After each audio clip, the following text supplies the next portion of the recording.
ఇస్మాయిల్ గారు మెసేజ్ భార్య ఫోన్ మాట్లాడు.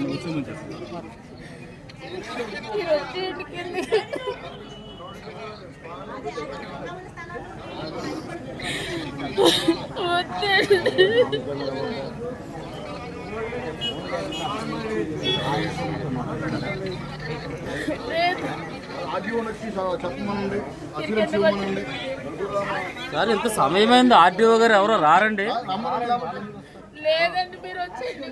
రమ్మనండి. గుండె భీమవరం నియోజకవర్గంలో ఉద్రిక్త పరిస్థితులు చోటు చేసుకున్నటువంటి విషయం మీ అందరికీ తెలిసిందే. పోరంపోకు స్థలాల్లో ఇస్మాయిల్ గారు మీరు వస్తే అధికారులు అందరూ వస్తారు. ఇప్పుడు ఒక విషయం, మీరు వస్తే అధికారులు అందరూ